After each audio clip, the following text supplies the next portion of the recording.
काँग्रेस पक्षामध्ये नवीन पूर्व निवडून आलेले रवींद्र चव्हाण हे काँग्रेस पक्षाला मजबूत करण्याच्या ऐवजी काँग्रेस पक्षाचं कुठेतरी खच्चीकरण करत आहेत। कारण काँग्रेस पक्षाच्या कोणत्याही कार्यकर्त्याला पदाधिकाऱ्याला विश्वासात न घेता जे एकतर्फी निर्णय घेत आहेत, त्या एकतर्फी निर्णयामुळे काँग्रेसचे पदाधिकारी कार्यकर्ते हे निराश झाले, हतबल झालेले आहेत। त्या पद्धतीनं रवींद्र चव्हाणनी काँग्रेसच्या पदाधिकाऱ्याला कार्यकर्त्याला विश्वासात घ्यायला पाहिजे होता, काँग्रेस पक्ष वाढवण्याच्या दृष्टिकोनाने प्रयत्न करायला पाहिजे होता। ते त्यांनी या ठिकाणी कुठलाच काँग्रेस पक्ष वाढवला नाही, उलट ते काँग्रेस पक्षाला खच्चीकरण करण्याचं काम या ठिकाणी अशोकराव चव्हाणच्या माध्यमातून या ठिकाणी करत आहे। लोकांच्या मनामध्ये एक शंका आहे की कुठं ना कुठं तरी नांदेडची काँग्रेस ही भाजपाच्या दावणीला बांधलेली गेलेली आहे। नांदेड जिल्ह्याचं वातावरण बघितलं तर खासदार रवींद्र चव्हाण हे अशोक चव्हाणकडे जातात, अशोक चव्हाण रवींद्र चव्हाणांचा डायलॉग त्या ठिकाणी चालू आहे। मला तर कुठे अशी शंका येते की अशोकराव चव्हाणच कुठे काँग्रेसमध्ये येतात की काय, कारण अशोकराव चव्हाण भाजपमध्ये गेल्याच्या नंतर त्या ठिकाणी त्यांना कुठेही मान सन्मान मिळत नाही। ते फक्त राज्यसभेचे खासदार म्हणून आज महाराष्ट्राचे नेते राज्यसभेचे खासदार म्हणून त्या ठिकाणी वावरत आहेत। अशोक चव्हाण यांच्या भाजपमध्ये जाण्यामुळे काँग्रेसचा गड हा ढासळल्याचं बोललं जात होतं। मात्र त्यानंतर काँग्रेसचा जो मतदार आहे तो कुठेही नाही गेला। तत्कालीन त्यावेळेसचे दिवंगत खासदार वसंतराव चव्हाण यांना जनतेनं निवडून दिलं। त्यांच्या मृत्यूपश्चात त्यानंतर त्यांचा मुलगा म्हणजे रवींद्र चव्हाण यांना पुन्हा मतदारांनी निवडून देत नांदेड जिल्ह्याचा खासदार केला। मात्र त्यानंतर काँग्रेसचा हा गड हा शाबूत असल्याचं बोललं जात होतं। मात्र जे परफॉर्मन्स आहे तो परफॉर्मन्स रवींद्र चव्हाणांचा एकूणच दिसला नाही, ज्यामध्ये विधानसभा निवडणुकीमध्ये ज्यावेळी काँग्रेसचे त्यावेळी 4 आमदार होते, ते 4 आमदार व 4 मतदारसंघ हे काँग्रेसच्या हातातून गेले। त्यानंतर महापालिका निवडणुकीमध्ये महापालिकेवर काँग्रेसचं आधिपत्य होतं आणि गेल्या 70 वर्षापासून ज्या काँग्रेसचं आधिपत्य होते त्या ठिकाणी आता भाजपचा महापौर बसला। त्यावेळीही मनावा तसा जो परफॉर्मन्स आहे तो रवींद्र चव्हाण जे खासदार आहेत नांदेड जिल्ह्याचे त्यांना दाखवता आला नाही। कधी काळी काँग्रेसचे 71 त्या ठिकाणी नगरसेवक होते, आता केवळ 25 नगरसेवकावर काँग्रेसला समाधान मिळावं लागलं। त्यानंतर नांदेड जिल्हा मध्यवर्ती बँकेमध्ये सुद्धा ज्या पद्धतीनं निवडणूक झाली आणि ज्या पद्धतीनं या ठिकाणी काँग्रेसची जी माघार दिसून आली, कार्यकर्त्यांची जी नाराजी दिसून आली, त्यानुसार ज्या पद्धतीनं हा जो परफॉर्मन्स आहे तो दिवसेंदिवस का कमी होतोय त्या संदर्भात आपल्यासोबत काँग्रेसचे जे विविध पदाधिकारी आणि कार्यकर्ते आपल्या सोबत आहेत। काय सांगणार, काँग्रेसमध्ये जी उतरती कळा लागलेली आहे त्याला नेमकं कोण कारणीभूत आहे, काय वाटतंय, खासदारांचा परफॉर्मन्स व्यवस्थित नाहीये का?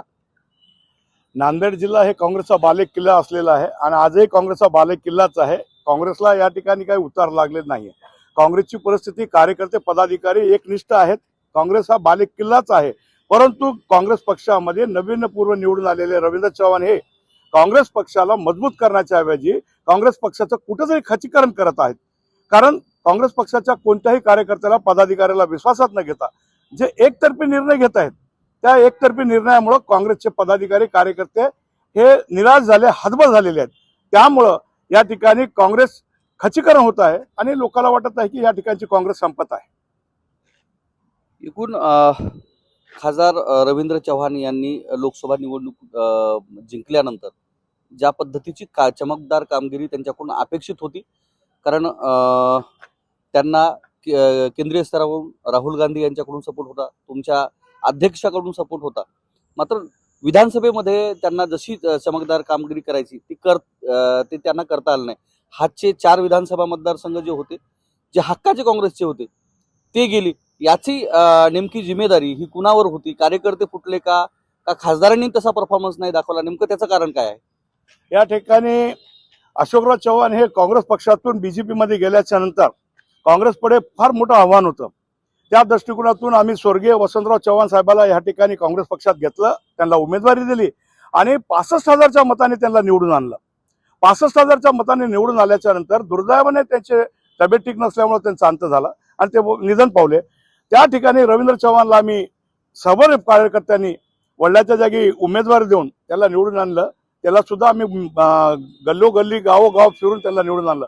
परंतु ज्या पद्धतीनं रवींद्र चव्हाणनी काँग्रेसच्या पदाधिकाऱ्याला कार्यकर्त्याला विश्वासात घ्यायला पाहिजे होता, काँग्रेस पक्ष वाढविण्याच्या दृष्टिकोनाने प्रयत्न करायला पाहिजे होता, ते त्यांनी या ठिकाणी कुठलाच काँग्रेस पक्ष वाढविला नाही. उलट ते काँग्रेस पक्षाला खच्चीकरण करण्याचं काम या ठिकाणी अशोकराव चव्हाणच्या माध्यमातून या ठिकाणी करत आहे. आणि काँग्रेस पक्षातले ते त्यांचे काही मामा काका लोक आहेत, ते काँग्रेस पक्षाला दावणीला बांधले आणि स्लीपर सेल म्हणून या ठिकाणी जे पदाधिकारी निवडलेले आहेत ते अशोकराव चव्हाणचे स्लीपर सेल आहेत. आणि ते स्लीपर सेल म्हणून काँग्रेस पक्षाला संपण्याचं काम रवींद्र चव्हाणच्या माध्यमातून या ठिकाणी करत आहे. ज्या पद्धतीनं सोशल मीडियावर मीम्स येताना पाहायला मिळतात, बरेचसे आरोप होताना पाहायला मिळतात की तुमचे खासदार जे आहेत हे अशोक चव्हाणांच्या मार्गदर्शनाखाली काम करत आहेत आणि काँग्रेस ही अशोक चव्हाणांच्या दावणीला बांधल्या गेल्याचा सुद्धा आरोप होतो. याच्यात काय सत्यता आहे? काँग्रेस पक्ष हा नांदेड जिल्ह्यामध्ये सक्षम आहे. आपण जो प्रश्न विचारला की काँग्रेस ही भाजपाच्या दावणीला बांधली गेलेली आहे का, निश्चितपणानं काँग्रेसच्या मधल्या काही वर्षाचा काही दिवसाचा जर परफॉर्मन्स बघितला तर निश्चितपणानं असं लोकांच्या मनामध्ये एक शंका आहे की कुठं ना कुठं तरी नांदेडची काँग्रेस ही भाजपाच्या दावणीला बांधलेली गेलेली आहे. ह्याचे दोन अर्थ या ठिकाणी निघू शकतात. कुठं ना कुठं तरी काही कामानिमित्त खासदाराच्या माध्यमातून अशोकरावजी चव्हाण साहेबांच्या संदर्भामध्ये त्यांची चर्चा कुठं झालेली असेल. जसं आपण भाजपाकडे काँग्रेसची दावणीला बांधल्या गेली का भाजप काँग्रेसच्या दावणीला बांधल्या गेली असा प्रश्न लोकांना पडतो. कारण आज जर नांदेड जिल्ह्याचं वातावरण बघितलं तर खासदार रवींद्र चव्हाण हे अशोक चव्हाणकडे जातात, अशोक चव्हाण रवींद्र चव्हाणांचा डायलॉग त्या ठिकाणी चालू आहे. मला तर कुठं अशी शंका येते की अशोकराव चव्हाणच कुठं काँग्रेसमध्ये येतात की काय. कारण अशोकराव चव्हाण भाजपमध्ये गेल्याच्या नंतर त्या ठिकाणी त्यांना कुठेही मान सन्मान मिळत नाही.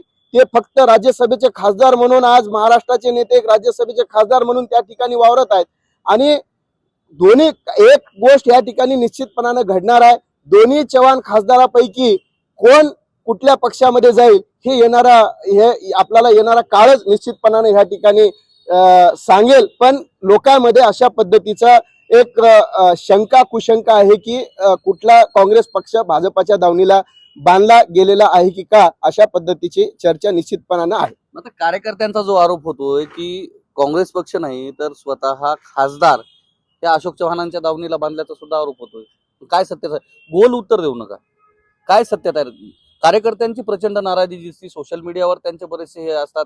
तुमच्या कार्यकर्ते पदाधिकाऱ्यांनी सुद्धा तक्रारी ह्या थेट हायकमांडकडे केलेल्या आहेत. मग याला काय म्हणायचं? तुम्ही एकीकडे बोलताय की काँग्रेसमध्ये काहीच वादविवाद नाहीयेत, सगळं व्यवस्थित आहे, आलबेल आहे असं बोलतात, आणि एकीकडे हे वाद चव्हाट्यावर आहेत. मग काय समजायचं? निश्चितपणानं जे आपण प्रश्न विचारला, एक निष्ठावंत काँग्रेस कार्यकर्ता म्हणून मलाही हा प्रश्न पडतोय. जसं बालाजी चव्हाणांनी सांगितलं की स्वर्गीय वसंतरावजी चव्हाण साहेब हे ह्या जिल्ह्याचे खासदार झाले आणि सर्व जनतेने ह्या खासदार वसंतरावजी चव्हाण साहेबाला निवडून दिलं.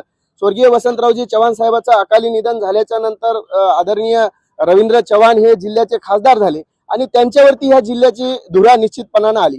हे जिल्ह्याची धुरा आल्याच्या नंतर त्यांनी त्या जे गाव लेवलचा बूथ लेवलचा जो कार्यकर्ता हा सर्व समावेशक असतो, गावामध्ये आपल्या गटाला आपल्या नेत्याला आपल्या पक्षाला जास्तीचं मतदान मिळालं पाहिजे म्हणून तो गटातटाचे भांडणं तो बूथवर करतो. आणि अशा पद्धतीनं आमचे जर नेते एक विरोधी पक्षाच्या नेत्याला जर जाऊन भेटत असतील कुठल्या ना कुठल्या कामाच्या दृष्टिकोनातून, हे कुठं ना कुठं तरी निश्चितपणानं आमच्याही मनामध्ये प्रश्न आहे, जनतेच्याही मनामध्ये प्रश्न आहे. निश्चितपणानं याचं जे काही उत्तर हे खासदार रवींद्र चव्हाणच आपल्याला देऊ शकतील. पण कुठं ना कुठं तरी माझ्यासारख्या देखील कार्यकर्त्याच्या मनामध्ये शंका आहे की खासदार रवींद्र चव्हाण हे काँग्रेसचे जिल्ह्याचे नेते आहेत आणि आम्हा सर्वांचे नेते आहेत आणि नेतृत्वानं कशा पद्धतीनं वागलं पाहिजे. अशोकरावजी चव्हाण हे एका पक्षाचे नेते आहेत म्हणून आपण एका पक्षाच्या एका भाजपाच्या नेत्यासोबत वागत असताना किंवा त्यांच्यासोबत काम करत असताना आपण कुठल्या पद्धतीनं काम केलं पाहिजे, कारण त्या नेत्याच्या नेतृत्वाखाली काँग्रेस पक्ष हा जिल्ह्यामध्ये वाढवायचा आहे. अशा परिस्थितीमध्ये कुठं ना कुठं तरी त्यांनी अशा सावध भूमिका घेऊन वागली पाहिजे असा माझा त्यांना सल्ला आहे आणि अधिकचं उत्तर तेच तुम्हाला देऊ शकतील. हे सगळं व्यवस्थित आहे असं बोलताय, काँग्रेसचा गड जो आहे तो कायम असल्याचं तुम्ही बोलताय. काँग्रेसचं जे सगळं वातावरण आहे ते कुठंतरी बिघडल्याचं पाहिजे. एकीकडे काँग्रेसचा कार्यकर्ता असतील, पदाधिकारी असतील की सकाळी इकडे काँग्रेसमध्ये दिसतो, मोठमोठ्या घोषणाबाजी होतात आणि रात्रीच्याला तो भाजपमध्ये गेल्याचा दिसतो. अशोक चव्हाणांसोबत त्यांच्या फोटो दिसतात. तुम्ही सुद्धा त्याच्यामध्ये तक्रार केलेली आहे आता कालची मग काय समजायचं? अंतर्गत तुमचा कलह नाही का काँग्रेसमधला? तुम्ही ज्या तक्रारी हायकमांडकडे केलेल्या आहेत त्याच्यात काय सत्यता आहे? निश्चित आम्ही हायकमांडकडे तक्रारी केलेल्या आहेत, यातले कुठलेच दुमत नाहीये. आणि कार्यकर्त्यामध्ये संभ्रम निर्माण झालेला आहे. खासदारांनी पुढाकार घ्यावा, पुढे येऊन सांगायला पाहिजे की काँग्रेस पक्षाची तुमच्यावर जिल्हाध्यक्ष म्हणून सुद्धा जबाबदारी दिलेली आहे. तुम्हाला जिल्हाध्यक्ष घ्यायचंच होतं, पूर्ण जिल्ह्याचं अध्यक्षपद घ्यायला पाहिजे होतं. तुम्ही एका भागाचा जिल्हाध्यक्ष घेतलात, तुम्ही कार्यकर्त्यावर अन्याय केलात. आज घेतलात तर हरकत नाही, पक्ष संघटना वाढवा ना. तुम्ही पक्ष संघटनातली या वर्षामध्ये किती मिटिंगा बोललात, किती पक्षाच्या ज्येष्ठ नेत्याला प्रदेश पदाधिकाऱ्याला एकत्र बोलून निर्णय घेतला. तुम्ही कुठलाच निर्णय सिंगल एकटं घेताय. काका मामा सोडलं तर तुमच्यासोबत कोणी निर्णय घ्यायला तयार नाही. आणि तुम्ही जे परवा भाजपमधून आलेल्या लोकांना तुम्ही जिल्हाध्यक्ष करताय आणि अशोकराव चव्हाणच्या दावणीला जाऊन पायावर पडणारे चुजे आहेत, अच्छा चुजेला तुम्ही शहराध्यक्ष करता. तर काँग्रेस पक्षाला समजायचं काय? मुस्लिम समाज नाराज होऊन गेला, दलित समाज नाराज होऊन गेला, मराठा समाज नाराज होऊन गेला, ओबीसी समाज नाराज होऊन गेला. तुम्ही कोणालाही समाधान करत नाहीयेत. तुमचं काम आहे, तुमचं जिल्हा अध्यक्ष खासदार म्हणल्याच्या नंतर काँग्रेसच्या कार्यकर्त्याबद्दल तुम्हाला आस्था प्रेम असलं पाहिजे.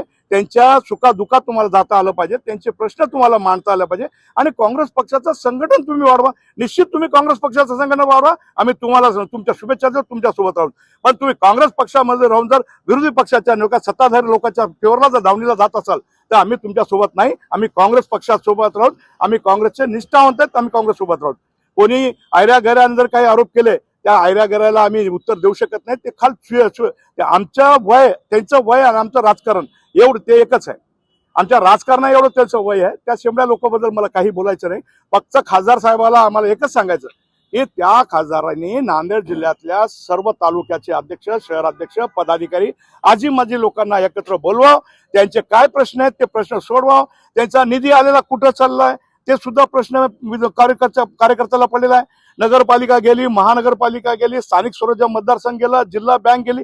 काय करताय तुम्ही खासदार असून? खासदारची तुम्हाला तिथं वसंतराव चव्हाणचं जे संघटन होतं, वसंतराव चव्हाणने जे काँग्रेस वाढवण्यासाठी प्रयत्न केला होता तसा तुमच्यात एकही गुण नाही. तुम्ही 1% सुद्धा काँग्रेस वाढवण्याच्या संदर्भात विचार करत नाही. हा काँग्रेस पक्षातील कार्यकर्त्याचा, पदाधिकाऱ्याचा दोष आहे. आमच्या बैठका जेव्हा पदाधिकाऱ्याच्या होतात त्या बैठकीमध्ये एकच निघते की खासदार हा भाजपचा आहे की काँग्रेसचा आहे, हा प्रश्न सर्वांना निर्माण पडलेला आहे. असाही आरोप होतो की काँग्रेसचे जे खासदार आहेत रवींद्र चव्हाण यांनी अशोक चव्हाणांशी हातमिळवणी केली आणि त्याच्यानंतर महापालिका गेली, त्या आता जिल्हा बँकेच्या निवडणुका ते पण गेलेले आहेत. याच्यात काय सत्यता आहे? कार्यकर्ते पण इतर आहेत, काय वाटतंय?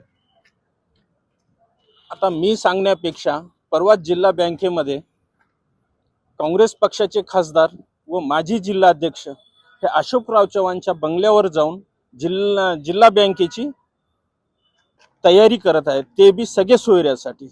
बाकीचे कार्यकर्ते कुठं जावं? जिल्हा बँकेवरती बाकीच्या कार्यकर्त्याचं संचालक पद होण्याचं स्वप्न पूर्ण राहावं की नाही?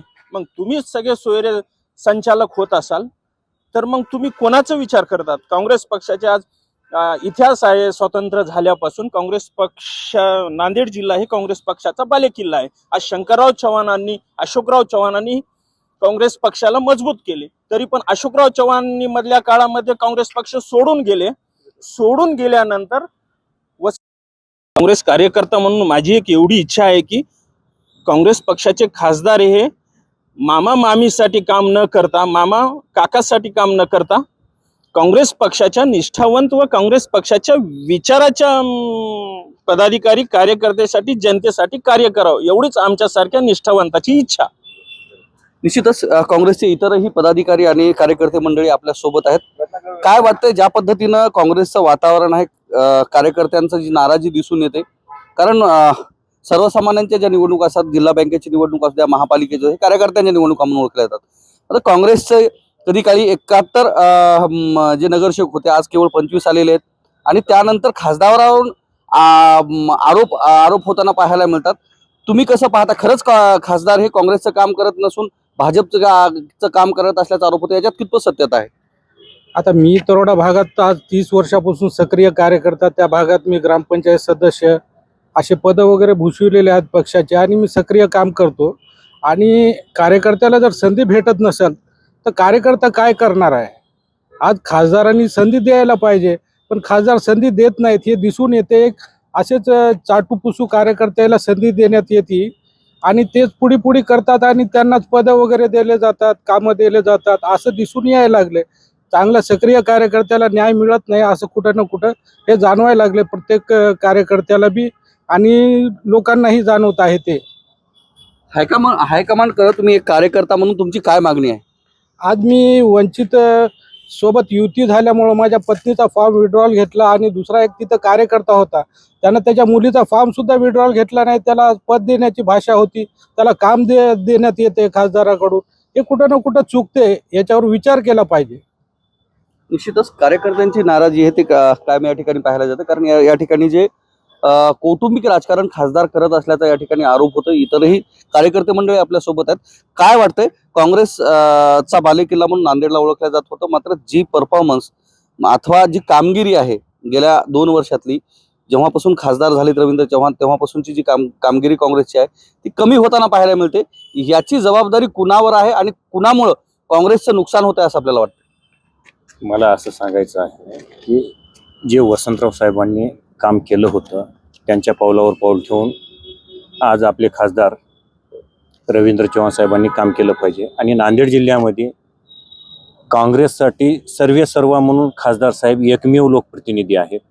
आमच्या इथं यापूर्वी 9ला 9 काँग्रेसच्या सीटा होत्या, आघाडीच्या सीटा होत्या. आज आमच्याकडे दुसरी सीट कुठली बी नाही. खासदार साहेब एकमेव नांदेड जिल्ह्यासाठी नेते म्हणून आहेत. त्यांनी इतर कार्यकर्त्यावर जिल्हाध्यक्षपदाची जबाबदारी सोपवावी किंवा त्यांनी जरी सांभाळत असेल तर कार्यकर्त्याला त्यांनी सांभाळावं, त्यांना विश्वासात घ्यावं. जे निर्णय घ्यायचे ते सर्वानुमती निर्णय व्हावेत.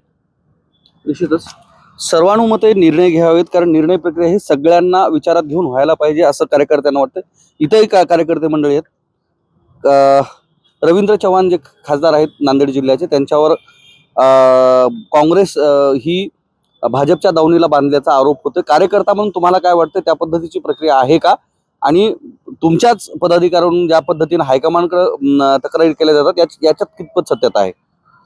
नाही, नक्कीच ज्या पदाधिकाऱ्याकडून हायकमांडकडे तक्रारी केल्या जातात त्या पदाधिकाऱ्यामध्ये किंवा कार्यकर्त्यामध्ये मी सुद्धा होतो.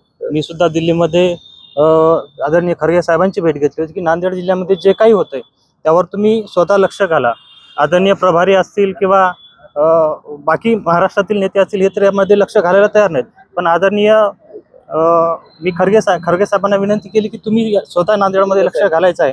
कारण नांदेडला जसं पूर्वी म्हणायचे की एकमेव अशोकराव चव्हाण म्हणतील तीच काँग्रेस आणि तीच नांदेड होती, नांदेडची काँग्रेस होती. पण अशोक चव्हाण गेल्याच्या नंतर हे लोकांनाही समजले की नांदेडमध्ये एक म्हणजे काँग्रेसमध्ये एक व्यक्ती नाहीये. नांदेड काँग्रेसमध्ये ही जनसामान्यांची काँग्रेस आहे. आजही नांदेड काँग्रेस ही जनसामान्यांचीच काँग्रेस आहे. कोण्या एका व्यक्तीवर ही नांदेडची काँग्रेस अवलंबून राहिलेली नाही किंवा मतदार अवलंबून राहिलेला नाही आणि इथून पुढे पण राहणार नाही.